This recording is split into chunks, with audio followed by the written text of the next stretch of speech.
Hello traders, trading ಕನ್ನಡಗೆ ನಿಮ್ಮೆಲ್ಲರಿಗೂ ಸ್ವಾಗತ. ಇವತ್ತು ನಾವು ತುಂಬಾನೇ ಇಂಪಾರ್ಟೆಂಟ್ ಆಗಿರೋ ಒಂದು ಟಾಪಿಕ್ ಅನ್ನು ಡಿಸ್ಕಸ್ ಮಾಡ್ಲಿಕ್ಕಿದ್ದೇವೆ. ಅದು ಮನಿ ಮ್ಯಾನೇಜ್ಮೆಂಟ್. ತುಂಬಾನೇ ಸಿಂಪಲ್ ಆಗಿ ಇದನ್ನ ಹೇಳೋದಾದ್ರೆ, ನಮ್ಮ ಕೈಯಲ್ಲಿರೋ ಹಣನ ನಾವು ಯಾವ ರೀತಿ ಮ್ಯಾನೇಜ್ ಮಾಡೋದು, ಅದು ಟ್ರೇಡಿಂಗ್ ಅಕೌಂಟ್ ಅಲ್ಲಿ ಇರೋ ಹಣನ. ಸೊ ನಮ್ಮ ಟ್ರೇಡಿಂಗ್ ಅಕೌಂಟ್ ಅಲ್ಲಿ ನಮ್ಮ ಟ್ರೇಡಿಂಗ್ ಕ್ಯಾಪಿಟಲ್ ಅಂತ ಇರುತ್ತೆ. ಸೊ ಈ ಕ್ಯಾಪಿಟಲ್ ಅನ್ನ ಯಾವ ರೀತಿ ನಾವು ಮ್ಯಾನೇಜ್ ಮಾಡಬೇಕು ಅನ್ನೋದೇ ಮನಿ ಮ್ಯಾನೇಜ್ಮೆಂಟ್. ಯಾಕೆಂದ್ರೆ ಮನಿ ಮ್ಯಾನೇಜ್ಮೆಂಟ್ ತುಂಬಾನೇ ವಿಚಾರಗಳಲ್ಲಿ ನಮಗೆ ಹೆಲ್ಪ್ ಆಗುತ್ತೆ. ಇಫ್ ಇನ್ ಕೇಸ್ ನೀವು ಇದನ್ನ ಕರೆಕ್ಟ್ ಆಗಿ ಮಾಡಿದ್ರೆ ನಿಮ್ಗೆ ಯಾವುದೇ ಎಂಟ್ರಿಯಲ್ಲಿ ಭಯ ಇರಲ್ಲ, ಹಾಗೆ ನಿಮ್ಗೆ ಯಾವುದೇ ರೀತಿಯ ದೊಡ್ಡ ಲಾಸಸ್ ಆಗಲ್ಲ, ಹಾಗೆ ನಿಮ್ಗೆ ಏನಾದ್ರೂ ಪ್ರಾಫಿಟ್ ಆದ್ರೂ ಕೂಡ ಅದನ್ನ ನೀವು ಸುಲಭವಾಗಿ ಉಳಿಸ್ಕೊಳ್ಬಹುದು. ಯಾಕೆಂದ್ರೆ ಮನಿ ಮ್ಯಾನೇಜ್ಮೆಂಟ್ ಏನಿದೆಯಲ್ಲ ತುಂಬಾನೇ ಇಂಪಾರ್ಟೆಂಟ್ ಆಗುತ್ತೆ ಪರ್ಸನಲ್ ಲೈಫ್ ಅಲ್ಲೂ, ಅದರಲ್ಲೂ ಟ್ರೇಡಿಂಗ್ ಲೈಫ್ ಅಲ್ಲೂ. ಸೊ ಟ್ರೇಡಿಂಗ್ ಜರ್ನಿಯಲ್ಲಿ ತುಂಬಾನೇ ದೊಡ್ಡ ಎಫೆಕ್ಟ್ ಆಗೋದು ತುಂಬಾ ಜನರಿಗೆ ಟ್ರೇಡ್ ತಗೊಳ್ಳುವಾಗ ಆಗುವ ಭಯ, ಹಾಗೆ ಒಂದು ಟ್ರೇಡ್ ಅಲ್ಲಿ ಏನೇ ಕಾನ್ಫಿಡೆನ್ಸ್ ಇದ್ರೂ ಕೂಡ ಲಾಸ್ ಆಗುತ್ತಲ್ಲ ಅನ್ನೋ ಒಂದು ಸ್ವಲ್ಪ ಲೋ ಕಾನ್ಫಿಡೆನ್ಸ್ ಅಂತಾನೆ ಹೇಳ್ಬೋದು. ಈ ಎರಡು ವಿಚಾರಗಳು ಟ್ರೇಡಿಂಗ್ ಅಲ್ಲಿ ತುಂಬಾ ಜನರಿಗೆ ಹಣನ ನೀಡಲ್ಲ. ಅದರಲ್ಲೂ ಕೂಡ ಇಫ್ ಇನ್ ಕೇಸ್ ನೀವೇನಾದ್ರೂ ಆಪ್ಷನ್ ಬೈಯರ್ ಆಗಿದ್ರೆ ಮನಿ ಮ್ಯಾನೇಜ್ಮೆಂಟ್ ತುಂಬಾನೇ ಇಂಪಾರ್ಟೆಂಟ್ ಆಗುತ್ತೆ. ನಿಮ್ಮ ಹಣ ಯಾವ ರೀತಿ ನಿಮ್ಮ ಕೈಯಿಂದ ಹೋಗುತ್ತೆ, ಅದನ್ನು ಯಾವ ರೀತಿ ಕಂಟ್ರೋಲ್ ಮಾಡಬೇಕು ಅಥವಾ ಯಾವ ರೀತಿ ಆ ಮನಿನ ಮ್ಯಾನೇಜ್ ಮಾಡಬೇಕು ಅನ್ನೋದೇ ಮನಿ ಮ್ಯಾನೇಜ್ಮೆಂಟ್. ಇದು ಸ್ಪೆಷಲಿ ಟ್ರೇಡಿಂಗ್ ಅಲ್ಲಿ ಯಾವ ರೀತಿ ಮಾಡೋದು ಅನ್ನೋದನ್ನ ಗಮನಿಸೋಣ. ಫಾರ್ ಎಕ್ಸಾಂಪಲ್, ನಿಮ್ಮ ಹತ್ರ 1,00,000 ರೂಪಾಯಿ ಕ್ಯಾಪಿಟಲ್ ಇದೆ ಅಂತ ಅನ್ಕೊಳ್ಳೋಣ. ಒಬ್ಬ ರಿಟೇಲ್ ಟ್ರೇಡರ್ ಅಂತಾನೆ ಅನ್ಕೊಳ್ಳೋಣ. ಮೋಸ್ಟ್ ಪ್ರಾಬಬ್ಲಿ 1 ವರ್ಷ ಅಥವಾ 1-2 ವರ್ಷ ಟ್ರೇಡಿಂಗ್ ಅಲ್ಲಿ ಶುರು ಮಾಡಿ ಆಗಿದೆ ಅಂತ ಅನ್ಕೊಳ್ಳೋಣ. ಟೆಕ್ನಿಕಲ್ ಅನಾಲಿಸಿಸ್ ತಕ್ಕ ಮಟ್ಟಿಗೆ ಗೊತ್ತಿದೆ ಅನ್ನೋ ಒಂದು ಇಮ್ಯಾಜಿನೇಷನ್ ನಾವು ಮಾಡೋಣ. ಈಗ ರಿಟೇಲ್ ಟ್ರೇಡರ್ಸ್ ಮೇಜರ್ಲಿ ಮಾಡೋ ಒಂದು ಮಿಸ್ಟೇಕ್ ಏನು ಅಂದ್ರೆ, ಅವರಿಗೆ ಟೆಕ್ನಿಕಲ್ ಅನಾಲಿಸಿಸ್ ಗೊತ್ತಿರುತ್ತೆ, ಬ್ರೇಕ್ಔಟ್ ಹಾಗೆ ರಿವರ್ಸಲ್ಸ್ ತುಂಬಾನೇ ಈಸಿಯಾಗಿ ಅವರು ಐಡೆಂಟಿಫೈ ಮಾಡ್ತಾರೆ. It might work or it might not work, ಅದು ಸೆಕೆಂಡರಿ ವಿಚಾರ ಆಗಿರುತ್ತೆ. ಸೊ ಸಿಂಪಲ್ ಬ್ರೇಕ್ಔಟ್ ಅಥವಾ ರಿವರ್ಸಲ್ ಗೊತ್ತಿರುತ್ತೆ ಅಂತಾನೆ ಅನ್ಕೊಳ್ಳೋಣ. ಆದ್ರೂ ಕೂಡ ತುಂಬಾ ಜನ ಮಾರ್ಕೆಟ್ ಅಲ್ಲಿ ಹಣ ಮಾಡ್ಲಿಕ್ಕೆ ಆಗಲ್ಲ. ರೀಸನ್ ಏನು ಅಂದ್ರೆ ಮನಿ ಮ್ಯಾನೇಜ್ಮೆಂಟ್. ಈಗ ಈ ರೀತಿ ಇದ್ದಾಗ ಒಬ್ಬ ರಿಟೇಲ್ ಟ್ರೇಡರ್ 1-2 ವರ್ಷ ಆಯ್ತು ಎಕ್ಸ್ಪೀರಿಯನ್ಸ್, ಸ್ವಲ್ಪ ಬ್ರೇಕ್ಔಟ್ ಅಥವಾ ಸ್ವಲ್ಪ ರಿವರ್ಸಲ್ ಈ ರೀತಿ ಎಲ್ಲ ಗೊತ್ತಾಗಿದೆ ಅಂಡ್ ಸ್ವಲ್ಪ ಇಂಡಿಕೇಟರ್ಗಳು ಗೊತ್ತಾಗಿದೆ ಅಂದಾಗ ಒಂದು ರೀತಿಯ ಕಾನ್ಫಿಡೆನ್ಸ್ ಬಿಲ್ಡ್ ಆಗಿರುತ್ತೆ, ನನಗೆ ಟೆಕ್ನಿಕಲ್ ಗೊತ್ತಿರುತ್ತೆ ಅಂತ. But at the end point ಅಲ್ಲಿ ನಾವು ಸ್ವಲ್ಪ ಯೋಚನೆ ಮಾಡೋದಾದ್ರೆ ಅಥವಾ ಸ್ವಲ್ಪ ಅದರಿಂದ ಹೊರಗಡೆ ಬಂದು ಯೋಚನೆ ಮಾಡೋದಾದ್ರೆ, ಮಾರ್ಕೆಟ್ ಅಲ್ಲಿ ಏನಿದೆಯಲ್ಲ ದೊಡ್ಡ ಪ್ಲೇಯರ್ಸ್, ಬಿಗ್ ಪ್ಲೇಯರ್ಸ್ ಏನಿದ್ದಾರೆ ಅವರು ಮಾರ್ಕೆಟ್ ಅನ್ನ ಮೂವ್ ಮಾಡೋದು. ಸೊ ಈ ಬಿಗ್ ಪ್ಲೇಯರ್ಸ್ ಏನಿದ್ದಾರೆ ಅವರು 15-20 ವರ್ಷ ಮಾರ್ಕೆಟ್ ಅಲ್ಲಿ ಇದ್ದಿರ್ತಾರೆ. ಸೊ ಅವರಿಗೆ ಈ 1 ವರ್ಷ 2 ವರ್ಷ ಎಕ್ಸ್ಪೀರಿಯನ್ಸ್ ಆಗಿರೋ ರಿಟೇಲ್ ಟ್ರೇಡರ್ಸ್ ಗಳಿಗೆ ಎಷ್ಟು ಗೊತ್ತಿರುತ್ತೆ ಅನ್ನೋದೊಂದು ಸಣ್ಣ ಮಟ್ಟದ ಆವರೇಜ್ ಐಡಿಯಾ ಇರುತ್ತೆ. ಹಾಗಾಗಿ ಈ ರಿಟೇಲ್ ಟ್ರೇಡರ್ಸ್ ಏನ್ ಮಾಡ್ತಾರೆ ಅಂದ್ರೆ, ಒಂದು ಪಾಯಿಂಟ್ ಅಲ್ಲಿ ಬ್ರೇಕ್ಔಟ್ ಆಯ್ತು ಅಂದ ತಕ್ಷಣ ಅವರು ಬ್ರೇಕ್ಔಟ್ ಸೈಡ್ ಅಲ್ಲಿ ಎಂಟ್ರಿ ಪಡಿತಾರೆ. ಇಫ್ ಇನ್ ಕೇಸ್ ಅದೇನಾದ್ರೂ ಸಸ್ಟೈನ್ ಆದ್ರೆ ಸಣ್ಣ ಪ್ರಾಫಿಟ್ ಅಲ್ಲಿ ಎಕ್ಸಿಟ್ ಆಗ್ತಾರೆ. ಅಂದ್ರೆ 500-600 ಫಾರ್ ಎಕ್ಸಾಂಪಲ್ ಒಂದು ಲಾಟ್ ಅಲ್ಲಿ ಟ್ರೇಡ್ ಮಾಡೋರು, ಇಫ್ ಇನ್ ಕೇಸ್ 1 ಲಕ್ಷದಲ್ಲೆಲ್ಲ ಟ್ರೇಡ್ ಮಾಡೋರು, ಒಂದು 10 ಲಾಟ್ ಅಲ್ಲಿ ಅಥವಾ 5 ಲಾಟ್ ಅಲ್ಲೆಲ್ಲ ಟ್ರೇಡ್ ಮಾಡೋರು 1-2-3 ಸಾವಿರ ಪ್ರಾಫಿಟ್ ಆದ ತಕ್ಷಣ ಎಕ್ಸಿಟ್ ನ ಕಾಣ್ತಾರೆ. ಇಫ್ ಇನ್ ಕೇಸ್ ಪ್ರೈಸ್ ಏನಾದ್ರು ಮತ್ತೆ ಕೆಳಗಡೆ ಬರ್ಲಿಕ್ಕೆ ಶುರುವಾದ್ರೆ ಪಿ ಸೈಡ್ ಅಲ್ಲಿ ಅವರು ಟ್ರೇಡ್ ನ ತಗೊಳ್ತಾರೆ. ಇದೇ ರೀತಿ ದಿನಕ್ಕೆ ಅವರೊಂದು ಮಿನಿಮಮ್ 5-10 ಟ್ರೇಡ್ ವರೆಗೂ ತಗೊಳ್ಳೋ ಚಾನ್ಸಸ್ ಇರುತ್ತೆ. ಅಂದ್ರೆ ಒಮ್ಮೆ ಬೈ ಒಮ್ಮೆ ಸೆಲ್, ಒಮ್ಮೆ ಬೈ ಒಮ್ಮೆ ಸೆಲ್ ಮಾಡ್ತಾನೆ ಇರ್ತಾರೆ. ಮೋಸ್ಟ್ ಆಫ್ ದ ಟೈಮ್ ಈ ರೀತಿ ಮಾಡೋದು ಆಪ್ಷನ್ ಬೈಯರ್ಸ್ ಆಗಿರ್ತಾರೆ. ಯಾಕೆಂದ್ರೆ ಆಪ್ಷನ್ ಬೈಯರ್ಸ್ ಏನಿರ್ತಾರೆ, ಒಂದು ಕಡಿಮೆ ಕ್ಯಾಪಿಟಲ್ ಅಲ್ಲಿ ದೊಡ್ಡ ಟಾರ್ಗೆಟ್ ಅನ್ನ ಎಕ್ಸ್ಪೆಕ್ಟ್ ಮಾಡುವ ಒಂದು ಕನಸಲ್ಲಿ ಇರ್ತಾರೆ. ಲೈಕ್ 1 ಲ್ಯಾಕಿಗೆ ಎಷ್ಟು ಟಾರ್ಗೆಟ್ ಇರಬೇಕು ಅನ್ನೋದನ್ನು ಕೂಡ ನಾನು ಹೇಳ್ತೇನೆ. ಬಟ್ ಒಂದು ಅನ್ಎಕ್ಸ್ಪೆಕ್ಟೆಡ್ ಟಾರ್ಗೆಟ್ ಅಥವಾ ಒಂದು ದೊಡ್ಡ ಒಂದು ಟಾರ್ಗೆಟ್ ಅನ್ನ ಎಕ್ಸ್ಪೆಕ್ಟ್ ಮಾಡ್ತಾ ಇರ್ತಾರೆ. ಹಾಗಾಗಿ ಪ್ರತಿ ಪಾಯಿಂಟ್ ಅಲ್ಲಿ ಅವರು ಬೈ ಸೆಲ್ ಅಂತಾನೆ ಮಾಡ್ತಾ ಇರ್ತಾರೆ. ಈಗ ಆಪ್ಷನ್ ಬೈಯಿಂಗ್ ಅಂತ ಬಂದಾಗ ಅದರಲ್ಲಿ 2 ರೀತಿಯ ಟ್ರೇಡರ್ಸ್ ಇದ್ದಾರೆ. ಒಬ್ರು ಒಂದು ಪೊಸಿಷನ್ ಅನ್ನ ಹೋಲ್ಡ್ ಮಾಡಿಬಿಟ್ಟು 100 ಪಾಯಿಂಟ್ಸ್, 150 ಪಾಯಿಂಟ್, 250 ಪಾಯಿಂಟ್ಸ್ ಕ್ಯಾಪ್ಚರ್ ಮಾಡಿದ್ರೆ, ಇನ್ನು ಕೆಲವರು 20 ಪಾಯಿಂಟ್, 30 ಪಾಯಿಂಟ್ಗೆ ಸ್ಕಾಲ್ಪಿಂಗ್ ಬೇಸ್ಡ್ ಟ್ರೇಡ್ ಗಳನ್ನ ಮಾಡ್ತಾರೆ. ಈಗ ಸ್ಕಾಲ್ಪಿಂಗ್ ಬೇಸ್ಡ್ ಟ್ರೇಡ್ ಗಳನ್ನ ಮಾಡೋದು ಒಂದು ಸ್ಕಿಲ್ ಆಗಿರುತ್ತೆ. ಅಂದ್ರೆ ಸ್ಕಾಲ್ಪಿಂಗ್ ಏನಿರುತ್ತಲ್ಲ ಅದು ಡಿಫ್ರೆಂಟ್ ಒಂದು ಗೇಮ್ ಆಗಿರುತ್ತೆ ಅಥವಾ ಡಿಫ್ರೆಂಟ್ ಬಿಸ್ನೆಸ್ ಆಗಿರುತ್ತೆ. ಅಷ್ಟು ಕ್ವಿಕ್ ಆಗಿ ನೀವು ಇರಬೇಕಾಗುತ್ತೆ ಅಂಡ್ ಇವನ್ ಲಾಸಸ್ ಅಲ್ಲೂ ಕೂಡ ಅಷ್ಟೇ ಕ್ವಿಕ್ ಆಗಿ ನೀವು ಎಕ್ಸಿಟ್ ಆಗಬೇಕಾಗತ್ತೆ. ಸೊ ಇಫ್ ಇನ್ ಕೇಸ್ ನೀವೇನಾದ್ರೂ ಸ್ಕಾಲ್ಪಿಂಗ್ ಟ್ರೇಡರ್ ಆಗಿದ್ರೆ ಫೈನ್, 5-6 ಟ್ರೇಡ್ ಅಥವಾ 10 ಟ್ರೇಡ್ ತಗೊಳ್ಳೋದ್ರಲ್ಲಿ ಯಾವುದೇ ರೀತಿ ತೊಂದರೆ ಇಲ್ಲ. ಬಟ್ ಈಗ ತುಂಬಾ ಜನ ರಿಟೇಲ್ ಟ್ರೇಡರ್ಸ್ ಏನ್ ಮಾಡ್ತಾರೆ ಅಂದ್ರೆ, ರ್ಯಾಂಡಮ್ ಟ್ರೇಡ್ಸ್ ಗಳನ್ನ ದಿನಕ್ಕೆ 5-6 ಟ್ರೇಡ್ ಗಳನ್ನ ತಗೊಳ್ತಾರೆ, ಅಥವಾ ಕೆಲವರು 10-20 ಟ್ರೇಡ್ ಕೂಡ ತಗೊಳ್ಳೋರು ಇದ್ದಾರೆ. ಬಟ್ ಜನರಲಿ ನಾನೊಂದು 5 ಟ್ರೇಡ್ ಅಂತಾನೆ ಕನ್ಸಿಡರ್ ಮಾಡ್ತೇನೆ, ಒಂದು ಕ್ಯಾಲ್ಕುಲೇಷನ್ ಪರ್ಪಸ್ಗೋಸ್ಕರ. ಸೊ ಇದು most of the retail traders ಮಾಡೋ ತಪ್ಪಾಗಿರುತ್ತೆ. ಸೊ ಯಾವಾಗಲೂ ನೆನಪಿಡಿ, ನಿಮ್ಮ ಹತ್ರ ಎಷ್ಟೇ ಕ್ಯಾಪಿಟಲ್ ಇರ್ಬೋದು, ದಿನಕ್ಕೆ 2-3 ಟ್ರೇಡ್ ನೀವು ಮಾಡಬೇಕಾಗತ್ತೆ. ಈವನ್ ಸ್ಕಾಲ್ಪಿಂಗ್ ಅಲ್ಲೂ ಕೂಡ ಇದನ್ನ ಸಜೆಸ್ಟ್ ಮಾಡ್ತಾರೆ. ಬಟ್ ಸ್ಕಾಲ್ಪಿಂಗ್ ಅಲ್ಲಿ ಟಾರ್ಗೆಟ್ ಸ್ವಲ್ಪ ಕಡಿಮೆ ಇರೋದ್ರಿಂದ ಸ್ವಲ್ಪ ಟ್ರೇಡ್ ನಂಬರ್ಸ್ ಸ್ವಲ್ಪ ಜಾಸ್ತಿ ಆಗುತ್ತೆ. ಅಂದ್ರೆ ಸಣ್ಣ ಪುಟ್ಟ ಟಾರ್ಗೆಟ್ಗೆ ಎಕ್ಸಿಟ್ ಆಗೋದ್ರಿಂದ ಅಲ್ಲಿ ಟ್ರೇಡ್ ನಂಬರ್ಸ್ ಜಾಸ್ತಿ ಆಗುತ್ತೆ. ಅದರಲ್ಲೂ ಕೂಡ 3-4 ಟ್ರೇಡ್ ನಮ್ದೇನಾದ್ರೂ ಫಸ್ಟಿಗೆ ಲಾಸ್ ಆದರೆ ಆನಂತರ ಸ್ಕಾಲ್ಪ್ ಮಾಡಲಿಕ್ಕಿಲ್ಲ. ಸೊ ಇದು ಕೂಡ ರೂಲ್ ಆಗಿರುತ್ತೆ ಒಂದು ಸ್ಕಾಲ್ಪಿಂಗ್ ಬೇಸ್ಡ್ ಟ್ರೇಡಿಂಗಲ್ಲಿ. ಸೊ ಯಾರಿಗೆಲ್ಲ ಸ್ಕಾಲ್ಪಿಂಗ್ ಗೊತ್ತಿರುತ್ತೆ ಇದು ಗೊತ್ತಿರುತ್ತೆ. ಆನಂತರ ಇಫ್ ಇನ್ ಕೇಸ್ ಫಸ್ಟ್ ಇದು 2-3 ಟ್ರೇಡ್ ಪ್ರಾಫಿಟ್ ಆದರೆ ಅದರಲ್ಲಿ ನಾವು ರಿಸ್ಕ್ ಮಾಡಿಕೊಂಡು ನೆಕ್ಸ್ಟ್ ಟ್ರೇಡ್ಗಳನ್ನು ತಗೊಂಡು ಹೋಗೋದು ಆ್ಯಂಡ್ 20-30 ಪಾಯಿಂಟಿಗೆ ನಾವು ಎಕ್ಸಿಟ್ ಆಗೋದು. ಇದು ಸ್ಕಾಲ್ಪಿಂಗ್ ಇದ್ದು ಬೇಸ್ ರೂಲ್ ಆಗಿರುತ್ತೆ. ಅದನ್ನು ಫಾಲೋ ಮಾಡಿದಾಗ ನಮಗೆ ಸ್ಕಾಲ್ಪಿಂಗ್ ಕರೆಕ್ಟ್ ಆಗಿರುತ್ತೆ. ಬಟ್ ಓವರ್ ಆಲ್ ಒಂದು ಇನ್ ಜನರಲ್ ಆಗಿ ನಾವು ಹೇಳೋದಾದ್ರೆ 2-3 ಟ್ರೇಡ್ಗಳನ್ನು ಮಾತ್ರ ದಿನಕ್ಕೆ ನಾವು ತಗೊಳ್ಬೇಕು. ಬಟ್ ಬಿಗಿನರ್ ಟ್ರೇಡರ್ಸ್ ಏನಿರ್ತಾರೆ ಅಥವಾ ರಿಟೇಲ್ ಟ್ರೇಡರ್ಸ್ ಏನಿರ್ತಾರೆ ದಿನಕ್ಕೆ 5-6 ಟ್ರೇಡ್ಗಳನ್ನು ಮಿನಿಮಮ್ ತಗೊಳ್ತಾರೆ. ಸೊ ಇವತ್ತು ನೀವೆಷ್ಟು ಟ್ರೇಡ್ನ ತಗೊಂಡಿದ್ದೀರಾ ಅಂತ ಕಮೆಂಟ್ ಮಾಡಿ. ಸೊ ಇದು ಒಂದು ಮಿಸ್ಟೇಕ್ ಆಗುತ್ತೆ. ಇನ್ನೊಂದು ಮಿಸ್ಟೇಕ್ ರಿಟೇಲ್ ಟ್ರೇಡರ್ಸ್ ಮಾಡೋದು ಏನು ಅಂದರೆ, ಈಗ 1 ಲಕ್ಷ ಕ್ಯಾಪಿಟಲ್ ಏನಿದೆ, ಈಗ 1 ಲಕ್ಷ ಕ್ಯಾಪಿಟಲ್ ಅಲ್ಲಿ ಅವರು ಎಷ್ಟು ಟ್ರೇಡನ್ನು ತಗೊಳ್ಬೋದು ಅಂದರೆ ಎಷ್ಟು ಕ್ವಾಂಟಿಟಿನ ಬೈ ಮಾಡ್ಬೋದು. ಫಾರ್ ಎಕ್ಸಾಂಪಲ್ 1 ಲಕ್ಷ ರೂಪಾಯಿ ಕ್ಯಾಪಿಟಲ್ ಅವರ ಹತ್ರ ಇದೆ ಟ್ರೇಡಿಂಗ್ ಅಕೌಂಟಲ್ಲಿ ಆ್ಯಂಡ್ ಬ್ಯಾಂಕ್ ನಿಫ್ಟಿಯಲ್ಲಿ ಅವರು ಟ್ರೇಡ್ ಮಾಡ್ತಾ ಇದ್ದಾರೆ ಅಂತ ಅನ್ಕೊಳ್ಳೋಣ. ಸೊ ಇನ್ ಜನರಲ್ ಒಬ್ಬ ರಿಟೇಲ್ ಟ್ರೇಡರ್ ಅಥವಾ ಒಬ್ಬ ಬಿಗಿನರ್ 1 ಲಕ್ಷ ರೂಪಾಯಿ ಕ್ಯಾಪಿಟಲ್ ಅನ್ನು ಒಂದೇ ಟ್ರೇಡಲ್ಲಿ ಇನ್ವೆಸ್ಟ್ ಮಾಡ್ತಾರೆ. ಅಂದರೆ 1 ಲಕ್ಷ ರೂಪಾಯಿ ಕ್ಯಾಪಿಟಲ್ ಇದೆ ಅಂದರೆ ಆ 1 ಲಕ್ಷಕ್ಕೆ ಎಷ್ಟು ಬ್ಯಾಂಕ್ ನಿಫ್ಟಿಯ ಕ್ವಾಂಟಿಟಿ ಬರುತ್ತೆ ಅಷ್ಟು ಕ್ವಾಂಟಿಟಿಗಳನ್ನು ಬೈ ಮಾಡ್ತಾರೆ. ಈವನ್ ಅವರು ಇನ್ ದ ಮನಿಯಲ್ಲೇ ಬೈ ಮಾಡ್ತಾರೆ ಅಂತ ಅನ್ಕೊಳ್ಳೋಣ, ಒಂದು 400 ರೂಪಾಯಿ ಪ್ರೀಮಿಯಂ ಇರೋದನ್ನೇ ಬೈ ಮಾಡ್ತಾರೆ ಅಂತ ಅನ್ಕೊಳ್ಳೋಣ. ಬಟ್ ಅವರು ಹೋಲ್ 1 ಲಕ್ಷನ ಒಂದೇ ಟ್ರೇಡಲ್ಲಿ ಹಾಕ್ತಾರೆ. ಅಂದರೆ ಎಷ್ಟು ಇದರಲ್ಲಿ ಕ್ವಾಂಟಿಟಿ ಬರುತ್ತೆ ಅಷ್ಟು ಟ್ರೇಡನ್ನು ಅವರು ತಗೊಳ್ತಾರೆ. ಅಂದರೆ ಇದರಲ್ಲಿ 1 ಲಕ್ಷದಲ್ಲಿ 400 ರೂಪಾಯಿ ಪ್ರೀಮಿಯಂ ಥರ ನಿಯರ್ಲಿ 250 ಕ್ವಾಂಟಿಟೀಸ್ ಬರುತ್ತೆ. ಹೋಲ್ ಕ್ವಾಂಟಿಟಿಯನ್ನು ಅವರು ಅದರಲ್ಲಿ ತಗೊಳ್ತಾರೆ. ಅಂದರೆ ಎಷ್ಟು ಬರುತ್ತೆ ಅಷ್ಟು ತಗೊಳ್ಳೋಣ, ಇನ್ನೂ ಬರುತ್ತೆ ಆದರೆ ಇನ್ನಷ್ಟು ತಗೊಳ್ಳೋಣ ಅನ್ನೋ ಮೆಂಟಾಲಿಟಿಯಲ್ಲೇ ಅವರು ಇರ್ತಾರೆ. ಇದು ಇನ್ನೊಂದು ಮಿಸ್ಟೇಕ್. ಈ 2 ಮಿಸ್ಟೇಕ್ ಏನಿದೆಯಲ್ಲ ತುಂಬಾ ದೊಡ್ಡ ಮಿಸ್ಟೇಕ್ ಆಗುತ್ತೆ. ಈ 2 ಮಿಸ್ಟೇಕಿಂದಾನೇ ತುಂಬ ಜನ ಟ್ರೇಡರ್ಸ್ ಹಣನ ಕಳ್ಕೊಳ್ತಾ ಇರೋದು. ಅದರಲ್ಲೂ ಕೂಡ ಆಪ್ಷನ್ ಬೈಯರ್ಸ್ ಸ್ಪೆಷಲಿ ಹಣನ ಕಳ್ಕೊತಾ ಇರೋ ರೀಸನ್ ಏನು ಅಂದರೆ ಈ 2 ಮಿಸ್ಟೇಕ್. ಈಗ ಆಪ್ಷನ್ ಸೆಲ್ಲಿಂಗಲ್ಲಿ ಈ ಪ್ರಾಬ್ಲಮ್ ಏನಕ್ಕೆ ಬರಲ್ಲ ಅಂತಲೂ ನಾವು ಡಿಸ್ಕಸ್ ಮಾಡಬೇಕಾಗತ್ತೆ. ಈಗ ಆಪ್ಷನ್ ಸೆಲ್ಲಿಂಗಲ್ಲಿ ಬೈ ಡಿಫಾಲ್ಟ್ ನಮಗೆ ಒಂದು ಲಾಟನ್ನು ಸೆಲ್ ಮಾಡಬೇಕು ಅಂದರೆ ನಿಯರ್ಲಿ 1.5 ಲಕ್ಷ ಬೇಕಾಗುತ್ತೆ. ಇಫ್ ಇನ್ ಕೇಸ್ ನೀವು ಮಾರ್ಜಿನ್ ಬೆನಿಫಿಟ್ಗಳನ್ನು ತಗೊಂಡು ಕೂಡ ಟ್ರೇಡ್ ಮಾಡೋದಿದ್ರು ನಿಯರ್ಲಿ ನಿಮಗೆ 30,000 to 50,000 ಬೇಕೇ ಬೇಕಾಗುತ್ತೆ ಒಂದು ಲಾಟನ್ನು ಸೆಲ್ ಮಾಡಲಿಕ್ಕೆ.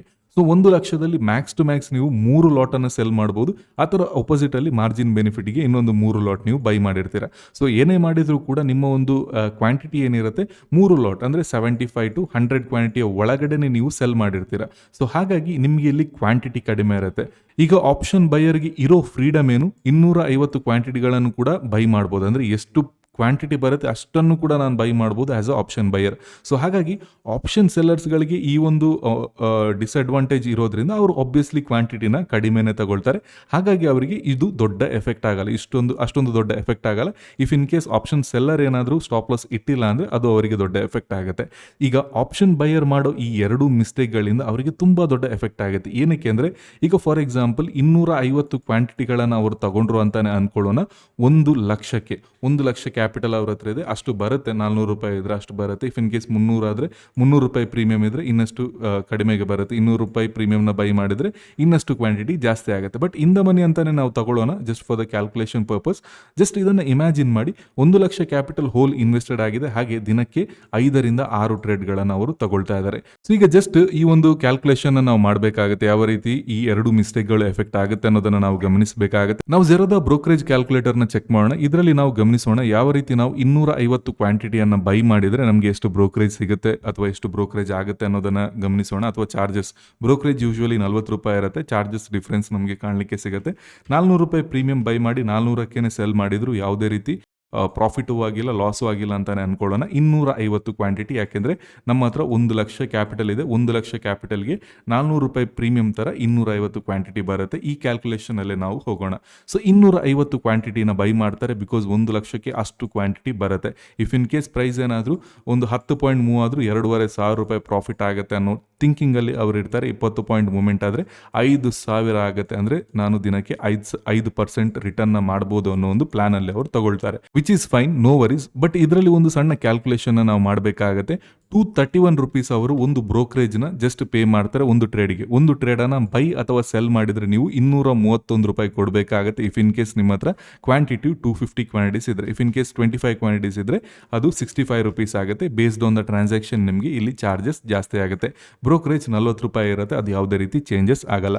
ಸೊ ಈಗ ಒಂದು ಟ್ರೇಡ್ಗೆ ಅವರು 231 ರೂಪಾಯಿ ಬ್ರೋಕರೇಜ್ನ ಕೊಡ್ತಾರೆ. ಹಾಗೆ ದಿನಕ್ಕೆ 5 ಟ್ರೇಡ್ಗಳನ್ನು ಬೈ ಸೆಲ್ ಮಾಡಿರ್ತಾರೆ. ಅದರಲ್ಲಿ ಪ್ರಾಫಿಟ್ ಆಗುತ್ತಾ ಲಾಸಸ್ ಆಗುತ್ತಾ ಸೆಕೆಂಡರಿ, ಬಟ್ 5 ಟ್ರೇಡ್ಗಳನ್ನು ಅನ್ನು ನಾವು ತಗೊಳ್ಳೋಣ. ಈಗ 5 ಟ್ರೇಡ್ಗಳಲ್ಲಿ ವಾರಕ್ಕೆ ನಮಗೆ 5 ದಿನ ಇದೆ. ಸೊ ದಿನಕ್ಕೆ 5 ಟ್ರೇಡ್ ಪ್ರಕಾರ ಅವರು ದಿನಕ್ಕೆ ₹1,155 ಬ್ರೋಕರೇಜ್ ಅನ್ನೇ ಕೊಡ್ತಾರೆ. ಅಂದ್ರೆ 1,00,000ದಲ್ಲಿ 1% ರೂಪಾಯಿಯನ್ನ ಬ್ರೋಕರೇಜ್ ಆಗಿ ಕೊಡ್ತಾ ಇದ್ದಾರೆ, ಜಸ್ಟ್ ಬಿಕಾಸ್ ಅವರು 250 ಕ್ವಾಂಟಿಟಿನ ಬೈ ಮಾಡ್ತಾ ಇದ್ದಾರೆ. ಅದಕ್ಕಾಗಿ ಅಂದ್ರೆ ಇಫ್ ಇನ್ ಕೇಸ್ ಈ ಹೋಲ್ ಕ್ಯಾಪಿಟಲ್ ಏನಿದೆ ಅದನ್ನು ನೀವು ಒಂದೇ ಟ್ರೇಡಲ್ಲಿ ಹಾಕಿದಾಗ, ಅದರಲ್ಲೂ ನೀವು 4-5 ಬಾರಿ ಬೈ ಸೆಲ್ ಮಾಡಿದಾಗ ನೀವು 1% ಆಫ್ ದ ಕ್ಯಾಪಿಟಲ್ ಚಾರ್ಜಸ್ ಅಲ್ಲೇ ಕೊಡ್ತಾ ಇದ್ದೀರಾ. ಸೊ ಪ್ರಾಫಿಟ್ ಅಥವಾ ಲಾಸಸ್ ಸೆಕೆಂಡರಿ, ಅದನ್ನು ಬಿಟ್ಬಿಡೋಣ. ನೀವು ಏನೂ ಕೂಡ ಮಾಡದೆ ನೀವು 400ಕ್ಕೆ ಎಂಟ್ರಿ ಆಗಿ 400ಕ್ಕೆ ಎಕ್ಸಿಟ್ ಆದರೂ ಕೂಡ ನಿಮಗೆ ₹1,000 ಚಾರ್ಜಸ್ ಅಲ್ಲೇ ಹೋಗುತ್ತೆ. ಇದನ್ನು ನೆನಪಿಡಿ. ವಾರಕ್ಕೆ 5 ದಿನ ಇದೆ. ಇದನ್ನು 5ರಿಂದ ನಾವು ಮಲ್ಟಿಪ್ಲೈ ಮಾಡೋಣ. ಸೊ ದಟ್ ವಾರಕ್ಕೆ ಎಷ್ಟು ನಮಗೆ ಎಕ್ಸ್ಪೆನ್ಸ್ ಆಗುತ್ತೆ ಅನ್ನೋದನ್ನು ಗಮನಿಸೋಣ. ₹5,775 ನಮಗೆ ಚಾರ್ಜಸ್ ಅಲ್ಲೇ ಹೋಗುತ್ತೆ. ಒಂದು ರೌಂಡ್ ಫಿಗರ್ ಅಂತ ನಾವು ಒಂದು ₹6,000 ಅಂತಾನೆ ತಗೊಳ್ಳೋಣ, ಬೇಡ ₹5,000 ಅಂತಾನೆ ತಗೊಳ್ಳೋಣ. ಒಂದು ರೌಂಡ್ ಫಿಗರ್ ನಾವು ವಾರಕ್ಕೆ ₹5,000 ನೀವು ಬ್ರೋಕರೇಜ್ ಅಲ್ಲೇ ಕೊಡ್ತಾ ಇದ್ದೀರಾ ಅಂತ ಅನ್ಕೊಳ್ಳೋಣ. ಈಗ ನೀವು ಕೇಳ್ಬೋದು 250 ಕ್ವಾಂಟಿಟಿಯಲ್ಲಿ ಬೈ ಮಾಡಿದಾಗ ಇಫ್ ಇನ್ ಕೇಸ್ ಲಾಸಸ್ ಆದರೆ ಕ್ಯಾಪಿಟಲ್ ಕಡಿಮೆ ಆಗುತ್ತೆ, ಪ್ರಾಫಿಟ್ ಆದರೆ ಕ್ಯಾಪಿಟಲ್ ಜಾಸ್ತಿ ಆಗುತ್ತೆ. ಸೊ ಓವರ್ ಆಲ್ ಒಂದು ಕ್ಯಾಲ್ಕುಲೇಷನ್ ಪರ್ಪಸ್ಗೋಸ್ಕರ ನಾನು 250 ಅಂತಾನೆ ಇದರಲ್ಲಿ ಇಡ್ತೇನೆ, ಸೊ ದಟ್ ನಮಗೆ ಕ್ಯಾಲ್ಕುಲೇಷನ್ ಈಸಿ ಆಗುತ್ತೆ. ಸೊ ಈಗ ಒಂದು ವಾರಕ್ಕೆ ನಾನು ₹5,000 ಬ್ರೋಕರೇಜ್ ಅಲ್ಲೇ ಕಳ್ಕೊತಾ ಇದ್ದೇನೆ ಅಥವಾ ಚಾರ್ಜಸ್ ಅಲ್ಲೇ ಕಳ್ಕೊತಾ ಇದ್ದೇನೆ. ಬ್ರೋಕರೇಜ್ ಅಲ್ಲ, ಚಾರ್ಜಸ್, ಬಿಕಾಸ್ ಚಾರ್ಜಸ್ ಅಲ್ಲಿ ನಮಗೆ ಹಣ ಹೋಗೋದು, ಬ್ರೋಕರೇಜ್ ಆಲ್ಮೋಸ್ಟ್ ₹40 ಎಲ್ಲ ಕಡೆ ಸೇಮ್ ಇರುತ್ತೆ. ಸೊ ₹5,000 ನಿಮಗೆ ವಾರಕ್ಕೆ ಹೋಯಿತು. ಅಂದರೆ 5% of the capital if in case ನೀವೇನಾದರೂ ಹೋಲ್ ಕ್ಯಾಪಿಟಲ್ ಅನ್ನ ಒಂದೇ ಟ್ರೇಡಲ್ಲಿ ಇನ್ವೆಸ್ಟ್ ಮಾಡಿದಾಗ ಹೋಗುತ್ತೆ. ಆ್ಯಂಡ್ ಇಫ್ ಇನ್ ಕೇಸ್ ನೀವು ದಿನಕ್ಕೆ 4ರಿಂದ 5 ಟ್ರೇಡ್ ಮಾಡಿದರೆ 5% ನೀವು ವಾರಕ್ಕೆ ಕಳ್ಕೊತೀರಾ. ಓಕೆ, ಇದು ಫಸ್ಟ್ ಥಿಂಗ್. ಈಗ ಲಾಸಸ್ ಇದ್ದು ಕೂಡ ನಾವು ಥಿಂಕ್ ಮಾಡೋಣ. ಈಗ 250 ಕ್ವಾಂಟಿಟಿಸಲ್ಲಿ ನೀವು ಎಂಟ್ರಿ ಪಡೆದಾಗ ನಿಮಗೆ ರಿಸ್ಕ್ ಏನಿರುತ್ತಲ್ಲ ಅದು ಕೂಡ ಅಷ್ಟೇ ಇರುತ್ತೆ. ಫಾರ್ ಎಕ್ಸಾಂಪಲ್ ಒಂದು ಟ್ರೇಡ್ಗೆ ನೀವು 20 ಪಾಯಿಂಟ್ ರಿಸ್ಕ್ ಅಂತಾನೆ ತಗೊಳ್ತೀರಾ ಅಂತ ಅನ್ಕೊಳ್ಳೋಣ. ಆ್ಯಂಡ್ ನಿಮ್ಮ ಟಾರ್ಗೆಟ್ ಕೂಡ ಮ್ಯಾಕ್ಸಿಮಮ್ ಒಬ್ಬ ರಿಟೇಲ್ ಟ್ರೇಡರ್ ಒಂದು ಸಣ್ಣ ಮಟ್ಟದಲ್ಲಿ ಗ್ರೀನ್ ಆದ ತಕ್ಷಣ ಅವರು ಎಕ್ಸಿಟ್ನ ಕಾಣ್ತಾರೆ. ಸೊ ನಾವು ಟಾರ್ಗೆಟ್ ಅನ್ನು ಕೂಡ 1:2 ಅಂತಾನೆ ತಗೊಳ್ಳೋಣ. ಬಟ್ ರಿಸ್ಕ್ ಅನ್ನು ನಾವು ಒಮ್ಮೆ ಗಮನಿಸೋಣ. 250 ಕ್ವಾಂಟಿಸ್ ಇಂಟು 20 ಅಂದರೆ ನಮ್ಗೆ ಇಲ್ಲಿ ₹5,000 ರಿಸ್ಕ್ ಒಂದು ಟ್ರೇಡ್ಗೆ ಕಾಣ್ತಾ ಇದೆ. ಅದು ಕೂಡ ಮಿನಿಮಮ್ ಸ್ಟಾಪ್ ಲಾಸ್. ಅಂದ್ರೆ ಬ್ಯಾಂಕ್ ನಿಫ್ಟಿಯಲ್ಲಿ 20 ಪಾಯಿಂಟ್ ಸ್ಟಾಪ್ ಲಾಸ್ ಏನಿದೆಯಲ್ಲ ಅದು ಮಿನಿಮಮ್ ಸ್ಟಾಪ್ ಲಾಸ್. ಬ್ಯಾಂಕ್ ನಿಫ್ಟಿಯಲ್ಲಿ ಸೇಫ್ ಸ್ಟಾಪ್ ಲಾಸ್ ಏನಿರುತ್ತಲ್ಲ ಅದು 40 to 60 ಪಾಯಿಂಟ್ ನಾವು ಸ್ಟಾಪ್ ಲಾಸ್ ನ ಕೊಡಬೇಕಾಗುತ್ತೆ. ಇದು ಬ್ಯಾಂಕ್ ನಿಫ್ಟಿಯಲ್ಲಿ. ಈಗ ಏನಾಗುತ್ತೆ, ನೀವು 250 ಕ್ವಾಂಟಿಸ್ ಅಲ್ಲಿ ಎಂಟ್ರಿ ಪಡೆದಾಗ ಆಬ್ವಿಯಸ್ಲಿ ನಿಮ್ಮ ಲಾಟ್ ಸೈಜ್ ಜಾಸ್ತಿ ಇರುತ್ತೆ. And if in case price ಏನಾದರೂ ಸಣ್ಣ ರಿವರ್ಸಲ್ ಆಯಿತು. ಸೊ ಇವತ್ತಿನ ಚಾರ್ಟ್ ಅನ್ನು ನಾವು ಗಮನಿಸೋಣ. ಇವತ್ತು ನಮಗೆ ನಮ್ಮ ಸ್ಟ್ರಾಟಜಿ ಪ್ರಕಾರ ಎಂಟ್ರಿ ಇತ್ತು. ಸೊ ಇಲ್ಲಿ ನಮಗೆ ನಮ್ಮ ಸ್ಟ್ರಾಟಜಿ ಪ್ರಕಾರ ಎಂಟ್ರಿ ಸಿಗುತ್ತೆ. ಇದು ನಮ್ಮ ಬೇರಿಶ್ ಕ್ಯಾಂಡಲ್ ಆಗುತ್ತೆ. ಫಾರ್ ಎಕ್ಸಾಂಪಲ್ ಈಗ ನೀವೇನಾದ್ರೂ ಇಲ್ಲಿ 250 ಕ್ವಾಂಟಿಸ್ ಅಲ್ಲಿ ಎಂಟ್ರಿ ಪಡೆದು ಇದರ ಮೇಲ್ಗಡೆ ಹೆಸರು ಇಡ್ತೀರಾ ಅಂದ್ರೆ ಇದರ ಒಂದು ಕ್ಯಾಂಡಲ್ ಸೈಜ್ ಅನ್ನ ನಾವು ಗಮನಿಸಬೇಕಾಗುತ್ತೆ. So over all candle size ಅನ್ನ ನಾವು ನೋಡೋದಾದ್ರೆ ನಿಯರ್ ಅಬೌಟ್ 40 ಪಾಯಿಂಟ್ಸ್ ನಮಗೆ ಕ್ಯಾಂಡಲ್ ಇದೆ. ಇದೇ ಕ್ಯಾಂಡಲ್ ಇಫ್ ಇನ್ ಕೇಸ್ ಒಂದು 80 ಪಾಯಿಂಟ್ ದೊಡ್ಡದಾಗಿದ್ರೆ ಅಂದ್ರೆ ಸ್ವಲ್ಪ ದೊಡ್ಡದಾಗಿತ್ತು ಇಲ್ಲಿ ವಿಕ್ 80 ಪಾಯಿಂಟ್ ಡಿಫರೆನ್ಸ್ ಇರೋ ಕ್ಯಾಂಡಲ್ ಆಗಿತ್ತು ಅಂತ ಅನ್ಕೊಳ್ಳೋಣ. ಆಗ ನಿಮಗೆ ಪ್ರೀಮಿಯಂ ಅಲ್ಲೇ ಒಂದು 40ರಿಂದ 50 ಪಾಯಿಂಟ್ SL ಕೊಡಬೇಕಾಗುತ್ತೆ. ಈಗ ನೀವು ಈ ಕ್ಲೋಸಿಂಗ್ ಅಲ್ಲಿ ಎಂಟ್ರಿನ ಪಡಿತೀರಾ. 250 ಕ್ವಾಂಟಿಟೀಸ್ ಅಂದ್ರೆ ಹೋಲ್ ಕ್ಯಾಪಿಟಲ್ ಅಲ್ಲಿ ನೀವು ಎಂಟ್ರಿನ ಪಡಿತೀರಾ. ಸೊ ನಿಮ್ಮ ಎಂಟ್ರಿ ಪರ್ಫೆಕ್ಟ್ ಆಗಿತ್ತು, ನಿಮ್ಮ SL ಕೂಡ ತುಂಬಾನೇ ಪ್ರಾಪರ್ ಆಗಿದೆ. ಬಟ್ ಪ್ರೀಮಿಯಂ ಅಲ್ಲಿ ನಿಮಗೆ SL ಒಂದು 40ರಿಂದ 50 ಪಾಯಿಂಟ್ ಬರ್ತಾ ಇದೆ ಅಂತ ಅನ್ಕೊಳ್ಳೋಣ. ಈಗ ಪ್ರೈಸ್ ಏನಾದರೂ ಸ್ವಲ್ಪ ರಿವರ್ಸಲ್ ಬಂತು ಅಂದಾಗ 20 ಪಾಯಿಂಟ್ ಬಂತು, ನಿಮಗೆ 5,000 ಮೈನಸ್ ಕಾಣಲಿಕ್ಕೆ ಸಿಗ್ತಾ ಇದೆ. 40 ಪಾಯಿಂಟ್ ಬಂತು, ಆಗ ನಿಮಗೆ 10,000 ಮೈನಸ್ ಕಾಣಲಿಕ್ಕೆ ಸಿಗ್ತಾ ಇದೆ. ಈಗ ಏನಾಗುತ್ತೆ, ಇವನ್ ನಿಮ್ಮ ಟ್ರೇಡ್ ಇಲ್ಲಿ ಕರೆಕ್ಟ್ ಆಗಿದ್ರು ಕೂಡ ಜಸ್ಟ್ ಬಿಕಾಸ್ ಈ ರಿವರ್ಸಲ್ಸ್ ಏನಿದೆಯಲ್ಲ, ಅಂದ್ರೆ ಪ್ರೈಸ್ ಸ್ವಲ್ಪ ಮೇಲ್ಗಡೆ ಹೋಗಿ ಆನಂತರ ಫಾಲ್ ಆಗುತ್ತಲ್ವಾ. ಸೊ ಈ ಜಸ್ಟ್ ರಿವರ್ಸಲ್ಸ್ ಏನಿದೆಯಲ್ಲ ಇದರಲ್ಲಿ ನಿಮಗೆ ಭಯ ಆಗಲಿಕ್ಕೆ ಸ್ಟಾರ್ಟ್ ಆಗುತ್ತೆ. ನೀವು ಎಕ್ಸಿಟ್ನ ಕಾಣ್ತೀರಾ. ಆನಂತರ ಪ್ರೈಸಲ್ಲಿ ಶಾರ್ಪ್ ಆಗಿ ಫಾಲ್ ಆಗಿಬಿಟ್ಟು ನಿಮಗೆ 250 ಕ್ವಾಂಟಿಟೀಸ್ ಏನಿತ್ತು ಅದಕ್ಕೆ 20,000ರಿಂದ 25,000 ಪ್ರಾಫಿಟ್ ಅನ್ನು ನಿಮಗೆ ಕೊಡುತ್ತೆ. ಈಗ ಇಲ್ಲಿ ನೀವು ಸ್ವಲ್ಪ ವರಿ ಮಾಡಲಿಕ್ಕೆ ಶುರು ಮಾಡ್ತೀರಾ. ನಾನು ಸುಮ್ಮನೆ ಎಕ್ಸಿಟ್ ಆದೆ, ನಾನು ಎಕ್ಸಿಟ್ ಆಗಿಲ್ಲ ಅಂದಿದ್ರೆ ನನಗೆ ಸ್ವಲ್ಪ ದೊಡ್ಡ ಪ್ರಾಫಿಟ್ ಆಗ್ತಾ ಇತ್ತು. ಸುಮ್ಮನೆ ಎಕ್ಸಿಟ್ ಆದ್ರೆ ನಾನು ಎಕ್ಸಿಟ್ ಆದ್ಮೇಲೆ ಫಾಲ್ ಆಯ್ತು ಅಂತ ನೀವು ಇಲ್ಲಿ ಅನ್ಕೊಳ್ತೀರಾ. ಈಗ ನೆಕ್ಸ್ಟ್ ಟೈಮ್ ಏನ್ ಮಾಡ್ತೀರಾ, ನೆಕ್ಸ್ಟ್ ಟೈಮ್ ಸೇಮ್ ಸಿನಾರಿಯೋ ಬರುತ್ತೆ. ನೀವೇನ್ ಮಾಡ್ತೀರಾ, ಓಕೆ ಪರವಾಗಿಲ್ಲ 10,000 ಆಯ್ತು 15,000 ಆಯ್ತು ಹೋಲ್ಡ್ ಮಾಡೋಣ ಅಂತ ಹೋಲ್ಡ್ ಮಾಡ್ತೀರಾ. ಬಟ್ ಆ ದಿನ ಆ ಟ್ರೇಡ್ ಫೇಲ್ ಆಗುತ್ತೆ ಅಂತ ಅನ್ಕೊಳ್ಳೋಣ, ಅವತ್ತು ಆ ಸ್ಟ್ರಾಟಜಿ ಫೇಲ್ ಆಗುತ್ತೆ ಅಂತ ಅನ್ಕೊಳ್ಳೋಣ. ಆಗ ನೀವು ಹೋಲ್ಡ್ ಮಾಡಿರ್ತೀರಾ, ನಿಮಗೆ 15ರಿಂದ 25,000 ಅಥವಾ 20,000 ಲಾಸ್ ಆಗುತ್ತೆ ಅಂತ ಅನ್ಕೊಳ್ಳೋಣ. ಈಗ ನೀವೇನು ಅನ್ಕೊಳ್ತೀರಾ, ನನ್ನ ಕ್ಯಾಪಿಟಲ್ನ ಒಂದು 20% ಒಂದು ಟ್ರೇಡಲ್ಲೇ ಹೋಯ್ತು ಅಂತ. ಈಗ ನಿಮಗೆ ಏನು ಕಾನ್ಫಿಡೆನ್ಸ್ ಇತ್ತು, ಏನು ಅನಾಲಿಸಿಸ್ ನೀವು ಮಾಡಿದ್ದೀರಾ, ಕಂಪ್ಲೀಟ್ಲಿ ಫಿನಿಶ್ ಆಗುತ್ತೆ. ಈಗ ಏನಾಗುತ್ತೆ, ನಿಮ್ಮ ಕಾನ್ಫಿಡೆನ್ಸ್ ಡೌನ್ ಆಗುತ್ತೆ, ನಿಮಗೆ ಧೈರ್ಯ ಬರಲ್ಲ. ನೆಕ್ಸ್ಟ್ ಟ್ರೇಡಲ್ಲಿ ನಿಮಗೆ ಸೇಮ್ ಕ್ಯಾಪಿಟಲಲ್ಲಿ ಟ್ರೇಡ್ ಮಾಡಲಿಕ್ಕೆ ಆಗಲ್ಲ. ಅಂದರೆ ಈ ಟ್ರೇಡ್ ಫೇಲ್ ಆಗುತ್ತೆ, ನೆಕ್ಸ್ಟ್ ನಿಮಗೆ ಬ್ರೇಕ್ಔಟ್ ಇಲ್ಲಿ ಸಿಗುತ್ತೆ ಅಂತ ಅನ್ಕೊಳ್ಳೋಣ. ಅಲ್ಲಿ ಮತ್ತೆ ನಿಮಗೆ ಸೇಮ್ 250 ಕ್ವಾಂಟಿಟೀಸಲ್ಲಿ ಎಂಟ್ರಿ ಪಡಲಿಕ್ಕೆ ಆಗಲ್ಲ. ಯಾಕೆಂದ್ರೆ 20,000 rupees ನೀವು ಆಲ್ರೆಡಿ ಕಳ್ಕೊಂಡಿದ್ದೀರಾ ಆ್ಯಂಡ್ ನಿಮಗೆ ಸೇಮ್ ಕ್ವಾಂಟಿಟಿಯಲ್ಲಿ ಸಿಗಲ್ಲ. ಸೊ ಇದರಿಂದ ಏನಾಗುತ್ತೆ, ಯಾವಾಗ ನಿಮ್ಮ ಟ್ರೇಡ್ ಕರೆಕ್ಟಾಗಿ ಮೂವ್ ಆಗುತ್ತೆ ಆಗ ನಿಮಗೆ ಕ್ವಾಂಟಿಟಿ ಕರೆಕ್ಟಾಗಿ ಬೈ ಮಾಡಲಿಕ್ಕೆ ಆಗಲ್ಲ ಆ್ಯಂಡ್ ನಿಮಗೆ ಅಲ್ಲಿ ಕಾನ್ಫಿಡೆನ್ಸ್ ಕೂಡ ಡೌನ್ ಆಗುತ್ತೆ. ಸೊ ಈ ಎರಡು ಇಶ್ಯೂಸ್ಗಳಿಂದ ಏನಾಗುತ್ತೆ ಅಂದರೆ ಒಬ್ಬ ಟ್ರೇಡರ್ ಕಂಪ್ಲೀಟ್ಲಿ ಬ್ರೇಕ್ ಡೌನ್ ಆಗ್ತಾನೆ. ಒಂದು ಲಾಸಸ್ ಜಾಸ್ತಿ ಆಗುತ್ತೆ ಇಫ್ ಇನ್ ಕೇಸ್ ನೀವು ಹೋಲ್ ಕ್ಯಾಪಿಟಲ್ನ ಇನ್ವೆಸ್ಟ್ ಮಾಡಿದಾಗ. ಹಾಗೆ ಇಫ್ ಇನ್ ಕೇಸ್ ಹೋಲ್ ಕ್ಯಾಪಿಟಲ್ನ ಇನ್ವೆಸ್ಟ್ ಮಾಡಿಬಿಟ್ಟು ನೀವೇನಾದರೂ ಓವರ್ ಟ್ರೇಡಿಂಗ್ನ ಮಾಡಲಿಕ್ಕೆ ಶುರು ಮಾಡಿದ್ರಿ ಅಂದರೆ ನಿಮಗೆ ಅಲ್ಲಿ ಬ್ರೋಕರೇಜ್ ಆ್ಯಂಡ್ ಚಾರ್ಜಸ್ ಅಲ್ಲೂ ಕೂಡ ದೊಡ್ಡ ಅಮೌಂಟ್ ಕಟ್ ಆಗುತ್ತೆ. ಸೊ ಜಸ್ಟ್ ಇಮ್ಯಾಜಿನ್ ಮಾಡಿ, ಒಂದು ಟ್ರೇಡಲ್ಲಿ 15,000 20,000 ಹೋಗೋದು, ಹಾಗೆ ಬ್ರೋಕರೇಜಲ್ಲಿ ವಾರಕ್ಕೆ 5,000 6,000 ರೂಪಾಯಿ ನಿಮಗೆ ಕಟ್ ಆಗೋದು. ಜಸ್ಟ್ ಇಮ್ಯಾಜಿನ್ ಮಾಡಿ, 1,00,000 ರೂಪಾಯಿ ಕ್ಯಾಪಿಟಲಲ್ಲಿ 15,000 25,000 ರೂಪಾಯಿ ಇದೇ ರೀತಿ ಹೋದಾಗ ನೀವು ಟ್ರೇಡಿಂಗಲ್ಲಿ ಹಣ ಮಾಡಲಿಕ್ಕೆ ಸಾಧ್ಯನಾ? ಖಂಡಿತವಾಗಿಯೂ ಸಾಧ್ಯ ಇಲ್ಲ. ಏನಕ್ಕೆ ಅಂದರೆ ಅಲ್ಲಿ ನಿಮಗೆ ಯಾವುದೇ ರೀತಿ ಕಾನ್ಫಿಡೆನ್ಸ್ ಉಳಿದಿರಲ್ಲ. ನೀವು ಜಸ್ಟ್ ರಿವೆಂಜ್ ಟ್ರೇಡ್ಗಳನ್ನು ಮಾಡ್ತಾ ಇರ್ತೀರಾ, ಮತ್ತೆ ಕ್ಯಾಪಿಟಲ್ನ ತಗೊಂಡು ಬರ್ತೀರಾ, ಮತ್ತೆ ಹಾಕ್ತೀರಾ, ನನಗೆ 25,000 ಹೋಗಿದೆ, ಆ ರೀತಿ ಈ ರೀತಿ ಅಂತ ಕಂಪ್ಲೀಟ್ಲಿ ಮೈಂಡ್ ಡಿಸ್ಟರ್ಬ್ ಆಗಿರುತ್ತೆ. ಸೊ ಹಾಗಾಗಿ ಇದಕ್ಕೆಲ್ಲ ಸೊಲ್ಯೂಷನ್ ಏನು ಅಂದರೆ ಮನಿ ಮ್ಯಾನೇಜ್ಮೆಂಟ್. ಯಾವ ರೀತಿ ನಮ್ಮ ಹಣನ ನಾವು ಮ್ಯಾನೇಜ್ ಮಾಡ್ತೀವಿ ಅನ್ನೋದು ತುಂಬಾ ಇಂಪಾರ್ಟೆಂಟ್ ಆಗುತ್ತೆ. ಸೊ ತುಂಬಾ ಸ್ಪೆಷಲೈಸ್ಡ್ ಅಥವಾ ತುಂಬಾ ಸಿಂಪಲ್ ವಿಚಾರ ಏನು ಅಂದರೆ, 1,00,000 ಕ್ಯಾಪಿಟಲ್ಗೆ ನನ್ನ ರಿಸ್ಕ್ ಎಷ್ಟಿದೆ ಅನ್ನೋದನ್ನು ಫಸ್ಟಿಗೆ ನಾನು ನೋಡಬೇಕಾಗತ್ತೆ. 1,00,000 ರೂಪಾಯಿಗೆ 10 ಲಕ್ಷ ಮಾಡ್ಬೋದಾ? ಎಸ್. 1,00,000 ರೂಪಾಯಿಗೆ 50 ಲಕ್ಷ ಮಾಡ್ಬೋದಾ? ಎಸ್, ಮಾಡ್ಬೋದು. ಸ್ವಲ್ಪ ಟೈಮ್ ಹಿಡಿಯುತ್ತೆ, ಸ್ವಲ್ಪ ಟೈಮ್ ಹೋಗುತ್ತೆ, ಅದರಲ್ಲಿ ಒಂದು ಒಳ್ಳೆಯ ಮಾರ್ಕೆಟ್ ಸಿಗಬೇಕಾಗುತ್ತೆ, ದೊಡ್ಡ ಫಾಲ್ ಬರಬೇಕಾಗುತ್ತೆ, ಈ ರೀತಿ ಕಂಡೀಷನ್ ಇದೆ. ಖಂಡಿತವಾಗಿಯೂ ಮಾಡ್ಬೋದು, ಮಾಡಲಿಕ್ಕೆ ಏನೂ ಕೂಡ ಇಲ್ಲ. ಬಟ್ ಇಲ್ಲಿ ಒಂದು ವಿಚಾರನ ನೀವು ಕಂಟ್ರೋಲ್ ಮಾಡ್ಬೋದು. ಅಂದರೆ ಒಳ್ಳೆಯ ಮಾರ್ಕೆಟ್ ಬಂತು ಅಂದರೆ ನೀವು 1,00,000ನ 10 ಲಕ್ಷ ಮಾಡ್ಬೋದು. ಬಟ್ ಇಫ್ ಇನ್ ಕೇಸ್ ಒಳ್ಳೆಯ ಮಾರ್ಕೆಟ್ ಬಂದಿಲ್ಲ ಅಂದರೆ ಏನು? ಸೊ ಇದನ್ನು ಯಾವ ರೀತಿ ನೀವು ಕಂಟ್ರೋಲ್ ಮಾಡ್ಬೋದು? ಮಾರ್ಕೆಟಲ್ಲಿ ನಿಮ್ಮ ಕೈಯಲ್ಲಿ ಏನಾದರೂ ಕಂಟ್ರೋಲ್ ಮಾಡಲಿಕ್ಕೆ ಆಗ್ತದೆ ಅಂತ ಆದರೆ ಅದು ನಿಮ್ಮ ಕೈಯಿಂದ ಹೋಗೋ ಲಾಸಸ್ ಮಾತ್ರ. ನೀವು ಬ್ಯಾಂಕ್ ನಿಫ್ಟಿಯಲ್ಲಿ ನಾಳೆ 1000 ಪಾಯಿಂಟ್ಸ್ ಮೂವ್ಮೆಂಟ್ ಆಗಬೇಕು ಅನ್ನೋದನ್ನು ಕಂಟ್ರೋಲ್ ಮಾಡಲಿಕ್ಕೆ ಆಗಲ್ಲ. ಬ್ಯಾಂಕ್ ನಿಫ್ಟಿ ಸೈಡ್ ವೇಸ್ ಇರಬೇಕು ಅನ್ನೋದನ್ನು ಕಂಟ್ರೋಲ್ ಮಾಡಲಿಕ್ಕೆ ಆಗಲ್ಲ. ಅಥವಾ ಬ್ಯಾಂಕ್ ನಿಫ್ಟಿ ಫಾಲ್ ಆಗಬೇಕು ಅನ್ನೋದನ್ನು ನಿಮ್ಮ ಕೈಯಿಂದ ಕಂಟ್ರೋಲ್ ಮಾಡಲಿಕ್ಕೆ ಆಗಲ್ಲ. ಅಟ್ ದ ಸೇಮ್ ಟೈಮ್ ನಿಮ್ಮ 1,00,000 ಕ್ಯಾಪಿಟಲ್ಗೆ ಇನ್ನೊಂದು 1,00,000 ಪ್ರಾಫಿಟ್ ಆಗುತ್ತೆ ಅನ್ನೋದನ್ನು ಕೂಡ ನಿಮಗೆ ಕಂಟ್ರೋಲ್ ಮಾಡಲಿಕ್ಕೆ ಆಗಲ್ಲ. ಯಾಕೆಂದರೆ ಕೆಲವೊಂದು ಪಾಯಿಂಟಲ್ಲಿ ನೀವು ಕರೆಕ್ಟಾಗಿ ಎಂಟ್ರಿನ ಪಡೆದಿರ್ತೀರ, ಮಾರ್ಕೆಟ್ ನಿಮಗೆ ಉತ್ತಮವಾದ ಫಾಲನ್ನು ಕೊಡುತ್ತೆ. Within a fraction of some ಮಿನಿಟಲ್ಲಿ ನಿಮ್ಮ ಕ್ಯಾಪಿಟಲ್ ಏನಿರುತ್ತಲ್ಲ ತುಂಬಾ ದೊಡ್ಡ ಪ್ರಾಫಿಟಲ್ಲಿ ಬಂದಿರುತ್ತೆ. ಸೊ ಆಬ್ವಿಯಸ್ಲಿ ಎಲ್ರಿಗೂ ಕೂಡ ಇದು ಎಕ್ಸ್ಪೀರಿಯನ್ಸ್ ಆಗಿರ್ಬೋದು. ನಿಮಗೇನು ಪ್ರಾಫಿಟ್ ಆಗುತ್ತಲ್ಲ ಅದನ್ನು ಕೂಡ ನೀವು ಕಂಟ್ರೋಲ್ ಮಾಡಲಿಕ್ಕೆ ಆಗಲ್ಲ. ನಿಮಗೆ ಮಾರ್ಕೆಟ್ ನಿಮ್ಮ ಎಕ್ಸ್ಪೆಕ್ಟೇಷನ್ಗಿಂತ ಜಾಸ್ತಿ ಪ್ರಾಫಿಟನ್ನು ಕೂಡ ಕೊಡ್ಬೋದು. ಬಟ್ ಓನ್ಲಿ ಒನ್ ಥಿಂಗ್ ನಾವು ಕಂಪ್ಲೀಟ್ಲಿ ಕಂಟ್ರೋಲ್ ಮಾಡಲಿಕ್ಕೆ ಆಗೋದು ಮಾರ್ಕೆಟಲ್ಲಿ ನನ್ನ ಲಾಸಸ್. 1,00,000 ಕ್ಯಾಪಿಟಲ್ಗೆ ನಾನು ಎಷ್ಟು ಲಾಸಸ್ನ ತಗೊಳ್ಬೋದು ಇದನ್ನು ನಾನು ಕಂಟ್ರೋಲ್ ಮಾಡ್ಬೋದು. ಇದು 1,00,000 ಆಗಿರ್ಬೋದು, 10 ಲಕ್ಷ ಆಗಿರ್ಬೋದು, 1 ಕೋಟಿ ಆಗಿರ್ಬೋದು, 10,000 ಆಗಿರ್ಬೋದು, ಏನು ಕೂಡ ಆಗಿರ್ಬೋದು, ಎಲ್ಲದಕ್ಕೂ ಕೂಡ ಕಾನ್ಸೆಪ್ಟ್ ಸೇಮ್ ಆಗಿರುತ್ತೆ. So as a trader first thing ನೀವು ಡಿಸೈಡ್ ಮಾಡಬೇಕಾಗಿರೋದು, ನಾನು ಎಷ್ಟು ಲಾಸಸ್ ಇದರಲ್ಲಿ ಕೊಡ್ಬೋದು. ಇಫ್ ಇನ್ ಕೇಸ್ ನನ್ನ ಟ್ರೇಡ್ ರಾಂಗ್ ಆಯಿತು, ನಾನು ಎಷ್ಟು ಲಾಸಸ್ ಇದರಲ್ಲಿ ಕೊಡಲಿಕ್ಕೆ ರೆಡಿ ಇದ್ದೇನೆ. 2,000 3,000 ಇದು ನಿಮ್ಮ ಮೇಲೆ ಡಿಪೆಂಡ್ ಆಗುತ್ತೆ. ಯೂಶ್ವಲಿ 2,000 3,000 ಲಾಸಸ್ನ ನಾವು ಒಂದು ಟ್ರೇಡಿಗೆ ಕೊಡಬೇಕಾಗತ್ತೆ.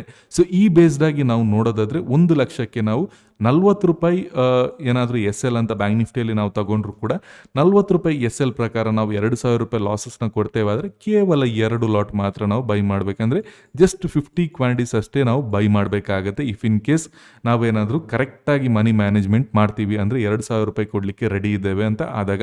ಇಫ್ ಇನ್ ಕೇಸ್ ನೀವೇನಾದರೂ 4,000 ರೂಪಾಯಿ ಕೊಡಲಿಕ್ಕೆ ರೆಡಿ ಇದ್ದೀರಾ ಅಂತ ಆದರೆ ಮ್ಯಾಕ್ಸ್ ಟು ಮ್ಯಾಕ್ಸ್ ನೀವು 100 ಕ್ವಾಂಟಿಟಿಯಲ್ಲಿ ಅಂದರೆ 4 ಲಾಟಲ್ಲಿ ನೀವು ಟ್ರೇಡ್ ಮಾಡ್ಬೋದು. ಅದು ಬಿಟ್ಟು ಯಾವುದೇ ಕಾರಣಕ್ಕೂ ನೀವು 250 ಕ್ವಾಂಟಿಟೀಸಲ್ಲಿ ಟ್ರೇಡ್ ಮಾಡಲಿಕ್ಕೆ ಇಲ್ಲ. ಇಫ್ ಇನ್ ಕೇಸ್ ನಿಮ್ಮ ಹತ್ರ 1,00,000 ಕ್ಯಾಪಿಟಲ್ ಇದ್ದರೆ, ಅಂದರೆ ನಿಮ್ಮ ಒಂದು ಕ್ಯಾಪಿಟಲ್ನ 40 to 50% ಮಾತ್ರ ನೀವು as a option buyer use ಮಾಡಬೇಕು.